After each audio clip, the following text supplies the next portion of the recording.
Sun TV மாதிரி ஒரு மிகப்பெரிய நிறுவனத்தை எதிர்த்து ஒரு நடிகை வழக்கு தொடர்ந்து ஒரு 30 வருஷம் நீண்ட நெடிய போராட்டத்துக்கு அப்புறம் வெற்றி பெற்றிருக்காங்க. யார் அந்த நடிகை? இந்த வழக்குக்கும் சந்தன கடத்தல் வீரப்பன் அவர்களுக்கும் என்ன தொடர்பு இருக்கு? இதை தெரிஞ்சு நான் என்னப்பா பண்ண போறேன் அப்படின்னு நீங்க நினைக்காதீங்க. ஏன்னா இந்த கோர்ட்ல நடக்கிற இந்த ப்ராசஸ்ங்கிறது இருக்குல்ல, இந்த வாதம்ங்கிறது இருக்குல்ல, இது ரொம்ப சுவாரஸ்யமா இருக்கும். இது மாதிரியான விஷயங்கள் நீங்க தெரிஞ்சு வச்சுக்கும் போது, நம்ம வாழ்க்கையில இந்த மாதிரி பிரச்சனைகள் நடந்தா இதுக்கெல்லாம் கூட நம்ம கேஸ் போடலாமா அப்படிங்கிற மாதிரியான பெர்ஸ்பெக்டிவ்ல எல்லாம் உங்களுக்கு சில ஐடியாக்கள் கிடைக்கும். அதுக்காக இந்த ப்ராசஸ் தெரிஞ்சுக்கிறதுக்காகவாவது இந்த வீடியோவை ஸ்கிப் பண்ணாம கடைசி வரைக்கும் பாருங்க. இதுல இருக்கக்கூடிய சுவாரஸ்யமான விஷயத்த நீங்க தெரிஞ்சுக்குவீங்க.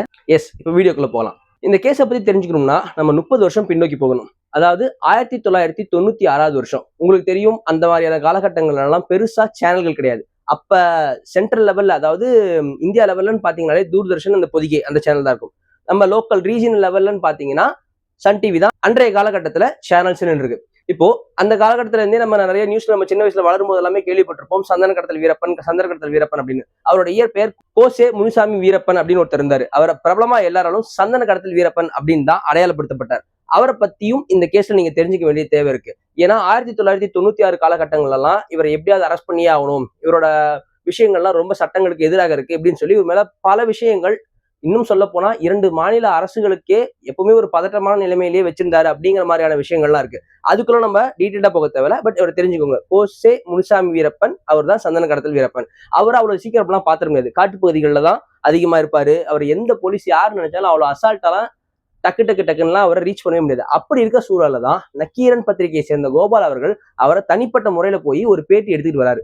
கிட்டத்தட்ட இந்த பேட்டியோட அளவுங்கிறது 9 மணி நேரம் அப்படின்னு சொல்லப்படுது. அந்த பேட்டியை சன் டிவி கிட்ட கொடுத்து ஒளிபரப்ப சொல்றாங்க. ஏன்னா நான் தான் முன்னே சொன்னேன் இல்லையா, அப்போ தூர்தர்ஷன் பதிகை அது சென்ட்ரல் லெவல்ல இருக்கு. நம்ம லோக்கல் லெவல் ரீஜன் லெவல் இருக்கக்கூடிய ஒரு சேனல்னா அது சன் டிவி தான். ஸோ அவங்க கிட்ட கொடுத்து தமிழ் மக்கள் கிட்ட அதை கொண்டு போய் சேர்க்கணுங்கிறதுனால அங்க கொடுத்து இதை ஒளிபரப்ப சொல்றாங்க. அவங்களும் அதை எது வேணும் வேணான்றதெல்லாம் ஃபில்டர் பண்ணி கிட்டத்தட்ட 4 மணி நேரமா குறைச்சி அதை 8 வாரம் 4 வாரமோ 8 எபிசோடா அது ரிலீஸ் பண்ணிருக்காங்க 1996 காலகட்டங்கள்ல. இந்த வீடியோல இந்த 8 எபிசோட்ல ஏதோ ஒரு வீடியோல வீரப்பன் அவர்கள் இந்த நடிகை அவர்களை பத்தி ஒரு அவதூறான கருத்து ஒன்று சொல்லியிருக்கிறதாக சொல்லப்படுது. அது என்ன கருத்து அப்படின்னா, அவர் சொல்றாரு, அந்த காலத்துல காங்கிரஸ் கட்சியை சேர்ந்த PV நரசிம்மராவ் அப்படின்னு இருந்தாரு. அவரு பிரதமராகவும் இருந்திருக்காரு. அவரோட மகனுக்கும் இந்த சுகன்யா அவர்களுக்கும் தொடர்பு இருக்குது அப்படிங்கிறத பதிவு பண்ணாரு. வீரப்பன் அவர்கள் சுகன்யாவை பத்தி இன்னும் நிறைய விஷயங்கள் அதுல சொல்லியிருக்காரு. பட் இந்த கேஸுக்கு சம்பந்தப்பட்ட வரிகள் இதுதான் இந்த கேஸுக்கான ஒரு பேஸாவும் அமையுது. இது டெலிகாஸ்ட் ஆன உடனே சுகன்யா பார்த்துட்டு பயங்கரமா அப்செட் ஆயிட்டு சன் டிவிக்கு எதிராக மான நஷ்ட வழக்கு போடுறாங்க. அந்த டைம்ல சுகன்யா தமிழ், தெலுங்கு, மலையாளம் சொல்லி நிறைய லாங்குவேஜஸ்ல லீடா நடிச்சுக்கிட்டு பீக்ல இருக்கக்கூடிய டைம். ஸோ இப்படி ஒரு விஷயங்கள்லாம் வந்த உடனே அப்செட் அவங்க. இதனால மான நஷ்ட வழக்கும் போட்டுறாங்க. வழக்கு கிட்டத்தட்ட 96, 97 காலகட்டங்கள்ல தொடங்கி ஹியரிங்கு, வாய்தா, அது இதுன்னு போயிட்டே இருக்கு. ஒரு ஸ்டேஜ்ல கோர்ட்டுக்கு விசாரணைக்கும் வருது. அந்த கோர்ட்டுக்கு விசாரணையில வரும்போது சுகன்யா தன் பக்கத்து வாதமா என்ன சொல்றாங்க அப்படின்னா, இந்த கேஸ்ல இந்த விஷயத்துல வீரப்பன் அவர்கள் சொல்லியிருக்கிறது நேரடியா என் சம்பந்தப்பட்டது. இத சன் டிவி டெலிகாஸ்ட் பண்ணியிருக்கிறது ரொம்ப தவறான விஷயம். இதுக்கு சன் டிவி தான் முழு பொறுப்பு ஏத்துக்கிட்டு எனக்கு இழப்பீடு கொடுக்கணும். ஏன்னா இந்த விஷயத்தினால என்னோட சுற்றி இருக்கக்கூடிய நண்பர்கள், உறவினர்கள் மற்றும் என்னோட ஃபேன்ஸ் அப்புறம் பொதுமக்கள் கிட்ட என்னோட நற்பெயரை குறைச்சிருக்கு, இது என்னோட மன உளைச்சலுக்கும் ஆளாக்கி இருக்கு அப்படின்னு சொல்றாங்க. அதனால சன் டிவி எனக்கு இழப்பீடு கொடுக்கணும். எனக்கு உண்டான இழப்பீடுங்கிறது ரொம்ப அதிகம். சொல்ல போகணும்னா 1 கோடிக்கும் மேல. ஆனா நான் சன் டிவி கிட்ட போய் இழப்பீடு கேட்கறது வெறும் 10 லட்சம் தான் அப்படிங்கிறத பதிவு பண்றாங்க. இது சுகன்யா அவர்கள் பக்கத்து வாதம். அதுக்கு சன் டிவியோட மறுவாதம் ஒண்ணு இருக்கும் இல்லையா, பதில்வாதம். அவங்க என்ன வைக்கிறாங்க அப்படின்னா, இந்த நடிகைக்கு அவதூறு ஏற்படுத்தணுங்கிறதுலாம் எங்க நோக்கம் இல்லை. அதுல வீரப்பன் அவர்கள் அவங்கள பத்தி சொல்லியிருக்காங்க. அதுக்கு சேனல் எப்படி பொறுப்பேற்றுக்க முடியும்? 2வது, இந்த வீடியோவோட நோக்கமே வீரப்பன் அவர்களோட குற்றங்களை மக்கள் கிட்ட அம்பலப்படுத்துறது தான் அப்படின்ட்டும் பதில் சொல்றாங்க. இங்கதான் அடுத்து கோர்ட் ஒரு விஷயத்துக்கு உள்ள வருது. இதுல டாக்குமெண்ட்ஸ் சப்மிட் பண்ணுவாங்க இல்லையா, அந்த டாக்குமெண்ட் சப்மிட் பண்ணதுல ஒரு டாக்குமெண்ட் கோர்ட் எடுத்து அதை பத்தி பேசுறாங்க. என்னன்னா, இதுல ஒரு விஷயம் சொல்றாங்க, இது 9 மணி நேரம் ஃபுட்டேஜ், நீங்க டெலிகாஸ்ட் பண்ணிருக்கிறது 4 மணி நேரம் தான். அப்போ இதுல ஒரு விஷயத்த மென்ஷன் பண்ணி நீங்க நக்கீரன் கோபால் அவர்கிட்ட சைன் வாங்கிருக்கீங்க. அதாவது இந்த வீடியோக்கள்ல எதை பப்ளிஷ் பண்ணணும், எதை பப்ளிஷ் பண்ணக்கூடாது, எதை ஒட்டணும் வெட்டணும், டெலிகாஸ்டிங் டைம் உட்பட சன் டிவியை சார்ந்தது தான், அதுக்கு உங்களுக்கும் சம்பந்தம் இல்லை அப்படின்னு சொல்லி நீங்க கையெழுத்து வாங்கியிருக்கீங்க. அப்படி இருக்க பட்சத்துல வீரப்பன் அவர்கள் ஒரு நடிகையை பத்தியே சொல்லியிருந்தாலும் கூட அதை உண்மைத்தன்மை இருக்கா அப்படிங்கறத சரி பார்த்து ரிலீஸ்க்கு முன்னாடி அதை நீங்க ஒண்ணு வெட்டி இருக்கணும், அதாவது எடிட் செஞ்சிருக்கணும். அப்படி செய்யாம நீங்க டெலிகாஸ்ட் பண்ணதுங்கிறது உங்களோட கவனக்குறைவா கூட இருக்கலாம். ஆனா நீங்க டெலிகாஸ்ட் பண்ணது தப்பு தான். அதனால நீங்க சுகன்யா அவர்களுக்கு இழப்பீடு கொடுக்க தான் செய்யணும் அப்படிங்கிறாங்க. பட் இதுல சன் டிவி இன்னொரு வாதத்தை வைக்கிறாங்க. என்ன அப்படின்னா, இல்ல இதுக்குதான் நாங்க மன்னிப்பும் கேட்டுட்டோமே அப்படின்னு சொல்றாங்க. இன்னொரு கிடுக்கு பிடிக்குது கோர்ட்.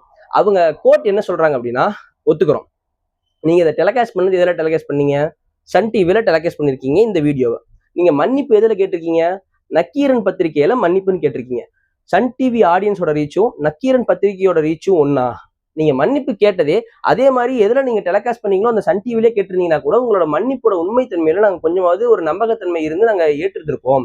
ஆனா நீங்க எப்ப உங்க சன் டிவி சேனல்லயே அதை கேட்காம வேற ஒரு பத்திரிகையில போய் கேட்டீங்களோ அப்ப அந்த மன்னிப்புல இருக்கக்கூடிய உண்மை அண்ட் நம்பகத்தன்மையிலேயே எங்களுக்கு சந்தேகம் எழுது அப்படின்னு ஒரு போடு போட்டுறாங்க. சரி, இப்ப கோர்ட் வந்து சுகன்யா அவர்களுக்கு 10 லட்சம் இழப்பீடு கொடுக்கணும்ட்டு 2015 இந்த தீர்ப்பு கொடுக்குறாங்க. அதாவது 96, 97 காலகட்டங்கள்ல ஆரம்பிச்ச கேஸ், சாட்சிகள் பிளஸ் தரவுகள் திரட்டுகள், அப்புறம் வாய்தா அப்படி இப்படின்னு தள்ளி 2015 தான் இந்த தீர்ப்பை கொடுக்குறாங்க. அப்படி இருந்தும் சன் நெட்வொர்க் சார்பில் வந்து இந்த தீர்ப்பை ஏத்துக்காம, அதாவது இது வந்து ட்ரையல் கோர்ட்னு சொல்லுவாங்க. இந்த மாதிரியான சிவில் கேசஸ்க்குலாம் ஃபர்ஸ்ட் ட்ரையல் கோர்ட்ல தான் வந்து தீர்ப்புகள் கொடுப்பாங்க. அப்படி ட்ரையல் கோர்ட்ல கொடுத்த தீர்ப்பை எதிர்த்து சன் டிவி என்ன பண்றாங்கன்னா ஹைகோர்ட்ல இதை கேஸை போடுறாங்க.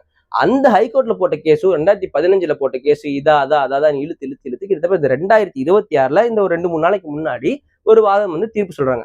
அப்ப அதுல கோர்ட் என்ன விஷயம் ஒன்று சொல்லிட்டாங்கன்னா, இல்ல கீழமை நீதிமன்றம் அதாவது ட்ரையல் கோர்ட் கொடுத்த தீர்ப்புங்கிறது சரியானதுதான், சன் டிவி சுகன்யா அவர்களுக்கு 10 லட்சத்தை இழப்பீடு கொடுக்கணும் அப்படின்னு பதிவு பண்ணிடுறாங்க. அதுல அந்த பதிவு பண்ணும்போது எக்ஸ்ட்ரா இன்னொரு வேர்டு சொல்றாங்க, சேனல் வந்து இதை சரி பார்த்து தான் போட்டிருக்கணும், நீங்க சரி பார்க்காம பப்ளிஷ் பண்ணது உங்க ஃபால்ட்.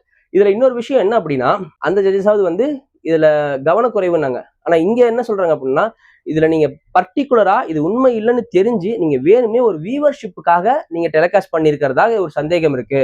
இன்னும் அது உண்மைத்தன்மை இல்லைன்னு எப்படியும் சன் டிவி தெரிஞ்சிருக்கும். தெரிஞ்சிருந்தும் இதை நீங்க போட்டீங்க அப்படின்னா இது சன் டிவியோட இல்வில்ல தான் குறிக்குது அப்படின்ற வார்த்தையும் மென்ஷன் பண்றாங்க. இல்வில்னா உங்களோட கெட்ட நோக்கத்தை தான் குறிக்குது அப்படிங்கிறதையும் மென்ஷன் பண்ணிடுறாங்க. அதை தாண்டி பர்டிகுலர் இன்னொரு விஷயத்த கோர்ட்டு டக்குன்னு ஒரு விஷயத்த அப்படி கொட்டு வச்ச மாதிரி ஒரு விஷயம் சொல்றாங்க. என்ன அப்படின்னா, இந்த வீடியோவை பப்ளிஷ் பண்ணது மூலியமா எப்படியும் அந்த இன்பிட்வீன் கேப்ல வந்த ஆட் மூலியமா நீங்க நிறைய சம்பாதிக்க தான் செஞ்சிருப்பீங்க. ஸோ நீங்க இழப்பீடு கொடுக்கறது நியாயமானது தான், இழப்பீடு கொடுத்துருங்க அப்படின்னு சொல்லிட்டாங்க. இப்ப இந்த வழக்குகள்ல இந்த ப்ராசஸை பத்தி உங்களுக்கு தெரியுது இல்ல, எப்படி எல்லாம் நடந்துச்சு அப்படின்ட்டு. உங்க பார்வையில இந்த கேஸை பத்தி நீங்க என்ன நினைக்கிறீங்க? சன் டிவி செஞ்சது கரெக்டா, இல்ல சுகன்யா அவர்கள் வழக்கு தொடர்ந்தது கரெக்டா, இல்ல வீரப்பன் அவர்கள் பேசுனதை பத்தி நீங்க என்ன நினைக்கிறீங்க? அட்லாஸ்ட் ஃபைனலி 30 வருஷம் கழிச்சு சுகன்யா அவர்களுக்கு இந்த தீர்ப்பு வந்ததை பத்தி நீங்க எப்படி பாக்குறீங்க? இதுல இன்னொரு சுவாரஸ்யமான விஷயம் என்ன அப்படின்னா, இந்த இன்பிட்வீன் இந்த 30 வருஷம் கேப்ல சன் டிவில அதாவது 2003 to 2009 கிட்டத்தட்ட 6 வருஷம் ஆனந்தம் அப்படிங்கிற ஒரு சீரியலும் சுகன்யா அவர்கள் அதே சேனல்ல நடிச்சு டெலிகாஸ்டும் ஆயிருக்கு. அட்லாஸ்ட் ஃபைனலி சன் டிவி மாதிரி ஒரு பெரிய நிறுவனத்தை எதிர்த்து ஒரு நடிகை அவர்கள் கேஸ் போட துணியறது அப்படிங்கிறதே ரொம்ப சாதாரண விஷயம் கிடையாது. அதை செஞ்சிருக்காங்க. அதை கிட்டத்தட்ட 30 வருஷம் அந்த வழக்கை தொடர்ந்து ஃபாலோ பண்ணி போராடி பின்வாங்கிராம அந்த வழக்கை நடத்தி அதுல வெற்றியும் பெற்று அதுல இழப்பீடும் வாங்கணும் அப்படிங்கிற உத்தரவாதத்தை நடிகை சுகன்யா அவர்கள் பெற்றிருக்காங்க. இந்த கேஸை பத்தி நீங்க என்ன நினைக்கிறீங்க? சன் டிவி பர்பஸா வியூவர்ஷிப்புக்காக தான் இதை பண்ணிருப்பாங்க நீங்க நினைக்கிறீங்களா? இதுல இன்னொரு முக்கியமான ஒரு விஷயம் என்ன இருக்கு அப்படின்னா, இதுல இந்த கேஸோட இன்வெஸ்டிகேஷன்ல ஒரு வாதத்துல சுகன்யா அவர்கள் ஒரு விஷயத்தையும் பதிவு பண்ணிருக்காங்க. என்ன அப்படின்னா, இந்த விஷயத்தை அதாவது இந்த பர்டிகுலர் போர்ஷன் இருக்கு இல்லைங்களா, வீரப்பன் அவர்கள் நரசிம்மராவ் அவர்களையும் அவரோட மகனோட இவங்களை வச்சு தொடர்பு படுத்தி பேசின ஒரு ஃபுட்டேஜ் இருக்கு இல்லைங்களா, இந்த வீடியோவை வச்சு நடிகை ஜெயலலிதா அவர்கள் 96 காலகட்டத்துல தன்னோட அரசியலுக்குமே இந்த வீடியோவை ஏதோ பயன்படுத்தியிருக்காங்க அப்படிங்கிற ஒரு வாதத்தையும் அவங்க முன்னிச்சிருக்காங்க. அது என்ன அப்படிங்கறத நம்ம ஒரு தனி டாபிக் தனி வீடியோவை பார்க்கலாம். இதை தாண்டி இந்த வீடியோவில் நம்ம பேசப்பட்டதுல ஏதாவது ஒரு விஷயத்தை பத்தி நீங்க டீப்பா தெரிஞ்சுக்கணும்னா எந்த விஷயம்ங்கிறத கமெண்ட்ல சொல்லுங்க. சன் டிவி பர்பஸ்ஃபுல்லா தான் வேணுமே தான் இதை டெலிகாஸ்ட் பண்ணிருப்பாங்கன்னு நினைக்கிறீங்களா? உங்க கருத்து என்னங்கிறதையும் கமெண்ட் செக்ஷன்ல சொல்லுங்க. அடுத்த வீடியோல வேற ஒரு இன்ட்ரெஸ்டிங்கான டாபிக்ல உங்களை வந்து சந்திக்கிறேன். Until then, Tamil Selvan, Tamil views. Thank you.